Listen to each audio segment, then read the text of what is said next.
Hey everyone, and welcome back to the channel, Coin's Reaction Zone, in episode 1 of season 2 of Scooby-Doo, Where Are You? So last time, we finished off season 1 with episode 17 called That's No Ghost, which I rated a 6.5. It was our third double villain team, and it was the ski lodge person that lived there, and then Mr. Leech, who were there as jewel smugglers, smuggling them into log, and using the story that they heard from the Tibetan to scare away people. And that was a Yeti was the monster. And that one was the last episode of season 1. This season 1, I finished off a rating with 5.76, so rounding up becomes a 6 out of 10. So pretty good so far for that. And season 2, where we're going to start off, and this is only going to be 8 episodes. So I'm really excited to move forward with it. So this episode is called Nowhere to Hide. A little bit of history about this one. It was released on September 12th, 1970. It was written by Lars Bourne, Tom Dianis, and Bill Lutz.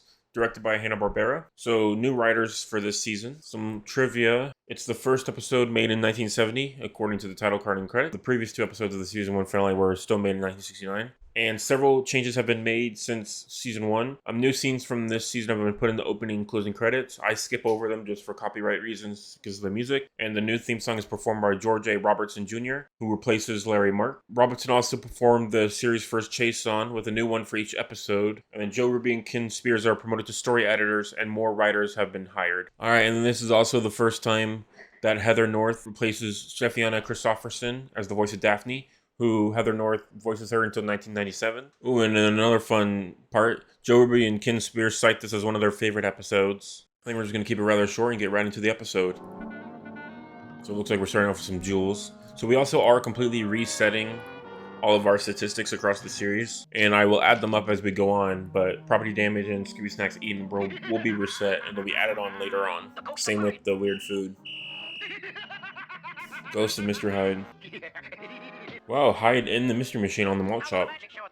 The animation is already different too. Double fudge sundae with a pickle on top. That's obviously a pickled jalapeno. Also feels like Scooby's a lot taller in this season too. It's kind of a simple recipe, so I'm not going to really make it. Mr. Hyde and the gang to figure out that they're together. Well, I assume they have to go in through the back, so I'm surprised not even Scooby's noticed. Of course they have to give a reason. Yep, spooky forest area. He has like a ruby necklace. I wonder why he picked the Mystery Machine. Probably to freaking have it be lined up by having the Mystery Machine know who it is. Like I wonder what Hyde was doing hiding in the Mystery Machine. Well, there's one way to find out. Come on, let's follow it. Creepy mansion with an open back door. That's not suspicious. Fell down onto a mattress.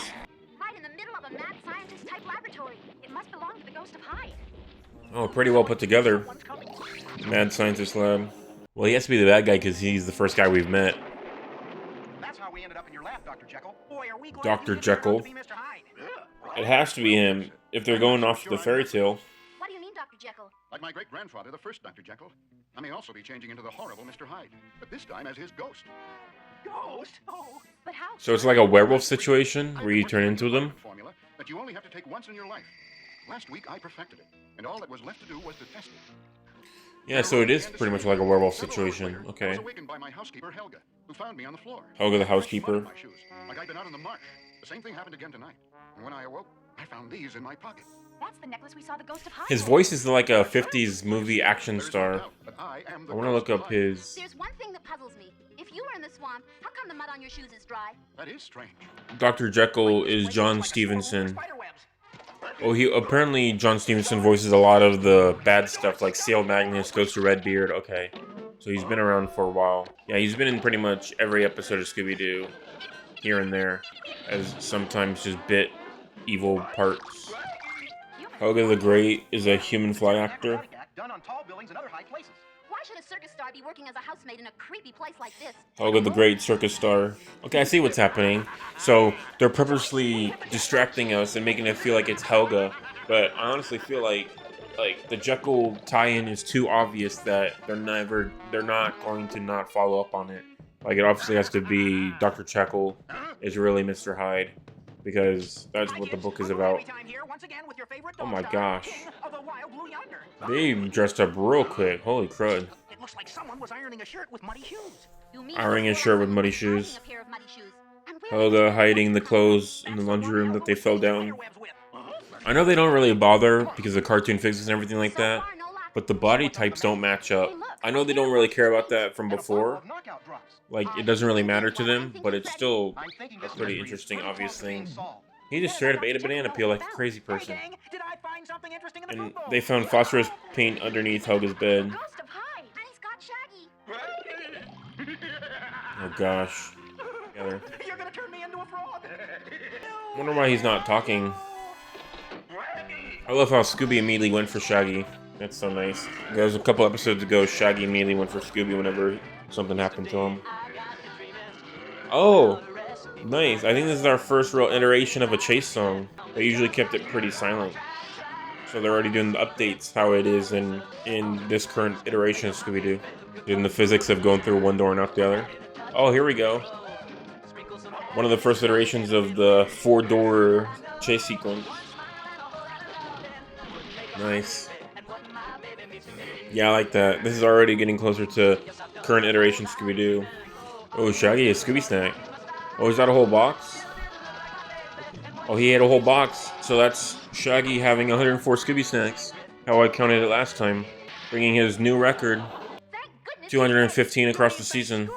Or across both seasons. What I'd like to know is why Hyde was after you, Shag. Maybe he was like after these suction cups. I found him in the fruit bowl. Sounds pretty silly to me. Suction cups and food bowl. Suction cups. Beats me. But with the clues we have so far, it's for sure the ghost of Hyde is a 24-karat phony. And we know who that 24-karat phony is. We do?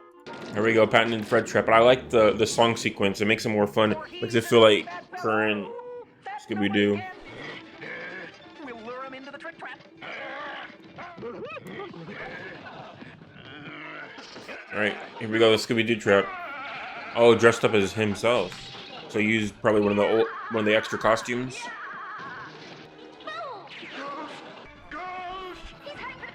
And the trap door. Is their height that much of a difference? I thought Velma was their size. Oh wow, I think that's the first time Fred's trap worked completely. That's crazy. It has to be Dr. Jekyll. I knew it'd be Dr. Jekyll. I'm smarter than them. I'm just kidding. It sure was, It's Sheriff. easy. When all his crazy experiments failed, Dr. Jekyll decided to turn to a life of crime. But one thing he didn't count on was us following him into the marsh. And like when he figured he might be caught, he came up with the idea of framing Helga the maid. Shame on you, Dr. Jekyll. First he told us that Also, his mad scientist then he planted a bunch stuff of fake went clues for us to failed. find that would make it look like Try to Helga make was up for the ghost money and stuff. His plan almost worked, except that Shaggy found the suction cups, which turned out to be the real clue. But when he tried to get them back and keep Shag from telling, everything backfired, and he ended up caught in one of our traps. But why were the suction cups such an important clue? Show him, Scoob. Okay. Dr. Jekyll had to use the suction cups to scale the buildings. If Helga was really the ghost of Hyde, she wouldn't have needed them because she was an ex-circus star. Hey, like, look, Scoob thinks he's a circus star, too. Of course, there had to be some kind of MacGuffin to make it make sense. Suction cups, of course, only work for cartoon physics. But it's still kind of funny of making her a circus star just so you can do that suction cup reveal. It's pretty funny. Alright, and that was Scooby-Doo, Where Are You? Season 2, Episode 1. Really fun episode. I had a lot of good moments with that one. It started off really strong with like the chase songs and the different kind of music. Felt more like modern age Scooby-Doo than I expected, which I really enjoyed of how I like Scooby-Doo. Also that kind of reversal that they try to pull on you. Of course, I didn't fall for it because they used the name of the doctor of like it. They based it off the book, so of course it had to be Dr. Jekyll, and Helga was just a red herring. Still pretty fun, and to see them work it out in their clues. And even if they knew, like they made them think that they knew that the suction cups were the big clue, and they knew about it, but they still said Helga was under the mask whenever they caught him without the sheriff being there.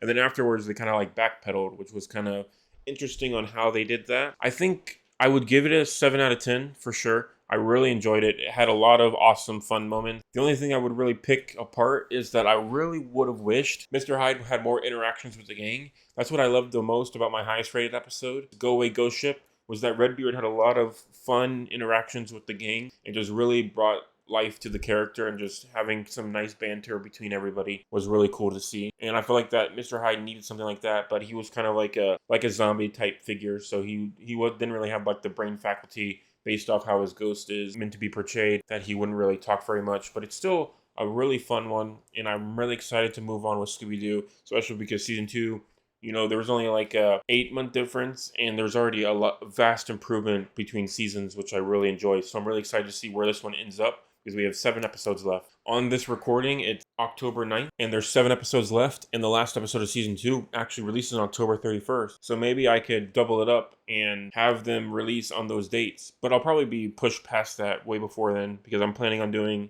like 3 episodes at a time.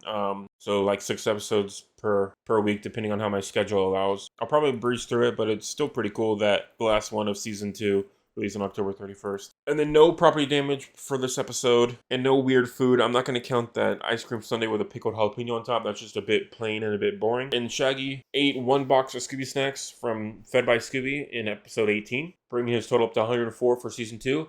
And 215 Scooby snacks eaten total. So now he only trails Scooby by 13 Scooby snacks, which is really awesome. He's slowly catching up. It'd be really cool if Shaggy ends up beating Scooby. That'd be pretty badass. Yeah, I think that's going to do it for me for this episode. I will see you guys next time for another couple episodes of Scooby-Doo Where Are You? Season 2. Thank you everyone for watching, and have a great day.